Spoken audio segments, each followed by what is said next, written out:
editor of The Spectator Australia and host of Outsiders on Sky News every Sunday at 9 a.m. I never miss it. Rowan, do you like this idea of the government stepping in and draining the batteries of tens of thousands of electric cars to save the electricity system it's ruined with its global warming policies from blacking out?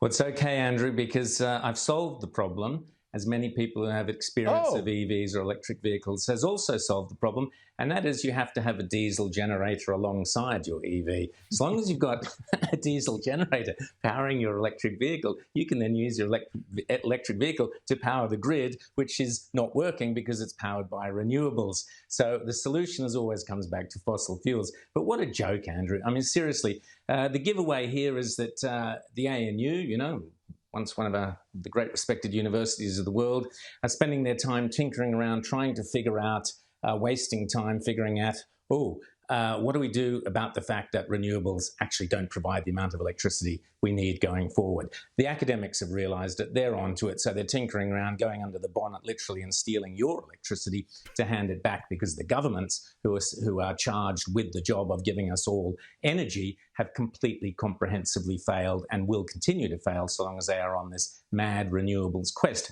But the other giveaway, Andrew, is of course, where does this study come from? Canberra.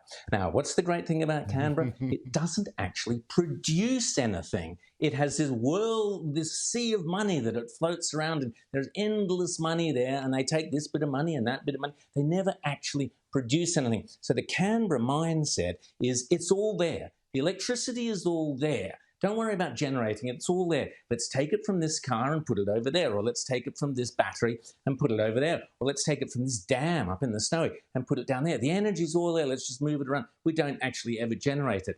And the joke is, as you brilliantly spelled out, can you imagine? I mean, file this under the what could possibly go wrong basket.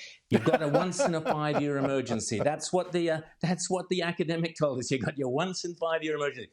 Who knows what it is? Could be a bushfire, could be a flood, could be an earthquake, who knows?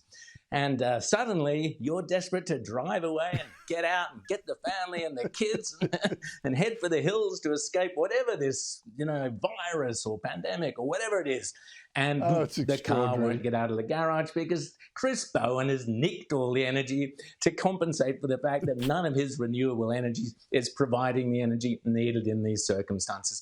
Andrew, it's a huge joke, but it's philosophically... Sorry, you go. Well, no, philosophically, let me get you on that one, because there's another aspect of this that I only touched on there, Rowan. Now, I know they're talking about, well, there'll be exceptions, exemptions and all that kind of thing, I guess, I don't know quite how they'd be built in. But the idea of governments treating your property, in this case, your car, as their battery. Precisely.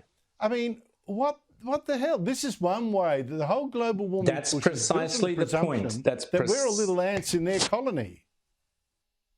That's precisely the point. And I've always said it's not a left-right paradigm. It's the individual versus the collectivist mindset. Labor have the collectivist mindset where we're just bees or worker drones or ants or whatever. The collective, the state owns everything. The state owns your car, owns your energy, owns your home. Don't worry, it won't be long before they're draining electricity out of your home. I'm sure they figured out how to do that with smart meters or whatever else it is. So they own you entirely, including your energy. You have no agency, no individuality. That is the collectivist Labor mindset. Well, it goes further than that, Rowan. I want to switch to another issue, but it's the same thing. Labor also thinks it owns the obedience of its MPs. If Labor decides something, you're a rat. If you break break out and speak your mind, and it's against the party lines. We saw that with Senator Fatima Payman quitting the Labor Party last week because it wouldn't let her vote for a Palestinian state right now. Now, I wish other Labor MPs would also tell us what they really think, but about something important affecting Australians. And you take MP Dr. Andrew Charlton. You've talked about him on your show. Rising star, used to be Kevin Rudd's chief economics advisor, made a mozza, representing a working class suburb now. In 2011, he wrote a long essay on nuclear power renewables, saying in Australia, the objective of transferring to 100% renewable energy in the near future is a pipe dream Clean energy will cost vastly more than energy from fossil fuels, and nuclear is cheaper and more reliable than renewable energy. But Rowan, now that he's a Labor MP, he's got to parrot the stupid party line against nuclear, against the Liberals' plan for 7 nuclear power plants, and here he is selling his soul. This is not a plan for Australia's energy transition. It's a plan to do nothing and maintain coal. The truth is that Peter Dutton has never been serious about climate change. This is a proposal to maintain coal for 15 years plus. How many Labor MPs do you think are forced to rubbish nuclear power when they know Australia needs it? Well, it's worse than that, Andrew. I mean, the hypocrisy is staggering, but why it is really bad is that Andrew Charlton wrote in his quarterly essay back in 2011, I think it was, he'd come back from the Copenhagen summit where Kevin Rudd had distinguished himself by calling our Chinese friends, well, I can't repeat it on television, but he had some colourful language anyway. Andrew Charlton wrote a very good piece. He's a good writer.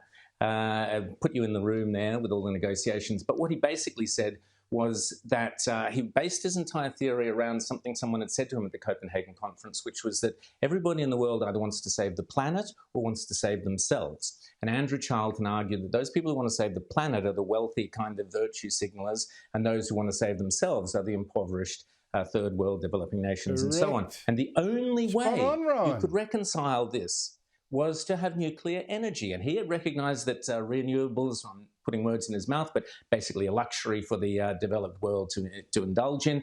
But the developing world, the vast majority, billions of people around the planet, needed solid base power electricity, and the only way to give it to them cleanly was nuclear energy.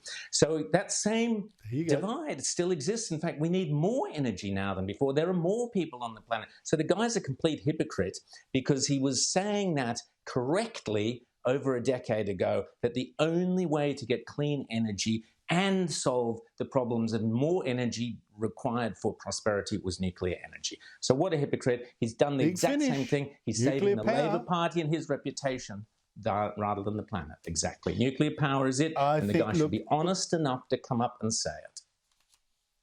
Perfectly summed up, Rowan. Perfectly summed up. Thank you so much for your time. Really appreciate that.